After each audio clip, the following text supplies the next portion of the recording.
It was the party that basically defined a decade. An absolute explosion of wealth that felt like it would never, ever end. But it did, and it ended in a crash so catastrophic it literally plunged the world into the Great Depression.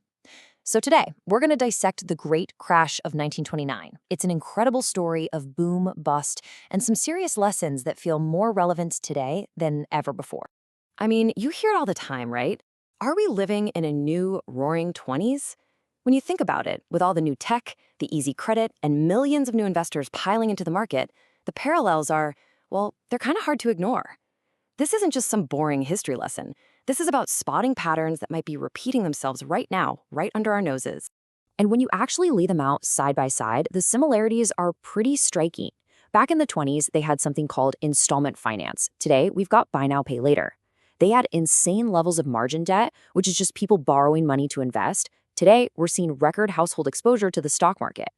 And investing, which used to be a game just for the super rich, became a national pastime. Sound familiar? So to really get why the crash was so bad, you first have to understand the party that came before it. The Roaring Twenties weren't just about jazz music and floppers. This was an era of just wild economic optimism, where it really felt like absolutely everyone was destined to get rich. I mean, just look at this number, 62%. In the single year leading up to February 1929, the Dow shot up 62%. It felt completely unstoppable. And this whole incredible climb was being fueled by one very powerful and, let's be honest, very dangerous financial tool. And that tool was leverage, basically using borrowed money, or what they called margin, to buy stocks. It meant your potential profits could just go to the moon. And, when everyone around you is getting rich quick, that fear of missing out is powerful. It makes taking on that kind of risk feel like the only smart thing to do. But it's a massive double-edged sword, because when the market turns, that same borrowed money makes your losses just as big, just as fast, creating a debt spiral that can wipe you out in an instant. And you could see this cultural shift happening everywhere. All of a sudden, financiers weren't just bankers in stuffy rooms. They were celebrities, rock stars on the covers of Time and Forbes. New things called investment trusts popped up, making it super easy for anyone to buy into these complex, risky portfolios. And you had guys like Sunshine Charlie Mitchell, the head of National City Bank, who made it his mission to bring the everyman into the market. Wall Street suddenly became a national obsession. And this was the epicenter, the floor of the New York Stock Exchange. This wasn't just a place to trade stocks. It was the grand stage for this new American dream, where fortunes were being made overnight, and the entire country was watching, completely captivated. But you know how it goes. Every party has to end. And in that last week of October 1929, the optimism that had defined the entire decade, it didn't just fade away. It completely evaporated. And it was replaced by pure, uncut panic. And the collapse happened with terrifying speed. First, you get Black Thursday.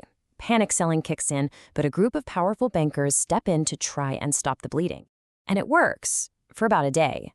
Then comes Black Monday. The selling starts again, even worse this time, totally unstoppable. And then Black Tuesday, the day the music well and truly died. Fortunes were wiped out, and the nation's confidence was just shattered. In the middle of all the chaos on Black Thursday, there was this incredible moment of high drama. Richard Whitney, the acting president of the stock exchange, literally strode across the floor and in this loud, booming voice, placed a huge bid for U.S. Steel, way above the price it was trading at. It was this bold, theatrical move by the old guard of Wall Street, trying to project strength and stop the panic right in its tracks. But it wasn't enough, not even close. This quote from an eyewitness just captures the grim reality on the floor. The banker's little show, it was just a Band-Aid. The fear was way too deep. People were just frozen, watching their entire life savings just vanish into thin air. Dying men counting their own last pulse beats. Just imagine that feeling. So after the crash, after the panic, then came the reckoning. The fallout was just immense, not just for the economy, but for the actual people, the titans of finance who had once seemed totally invincible. I mean, take a guy like William Durant. This man was a visionary. He built General Motors from the ground up into an absolute empire. But he played the market hard, and he lost it all. He died pretty much penniless. Or what about Sunshine Charlie Mitchell, the guy who practically invited the masses to Wall Street's party? He ended up facing public disgrace, stripped of his entire fortune, his reputation just completely destroyed. And this story is maybe the most chilling of all. Jesse Livermore was a legendary speculator who famously shorted the market. He bet against it, and he made a fortune from the crash. We're talking about $100 million. But even winning didn't save him. The psychological toll of the market just consumed him, and years later, he tragically took his own life. Now, as you can imagine, the disaster triggered a massive public backlash against Wall Street. People were furious, and that anger led to the famous Pecora investigation, where these dramatic Senate hearings exposed all the risky and sometimes shady practices of the nation's top bankers. And the result of all that was the Glass-Steagall Act, a huge piece of legislation designed to make sure a crisis like this could never, ever happen again. So what's the big takeaway from all this? Is our financial system fundamentally safer now? Or are we just doomed to repeat the same kinds of mistakes, just in new and different ways? I want to end with this really powerful observation from Winston Churchill, which he wrote as the market was literally plunging. He saw the American financial system not as this perfect, unbreakable machine, but as a resilient one. It's a system, he said, that's not built to prevent crises, but to survive them. And that leaves us with one last big question to think about.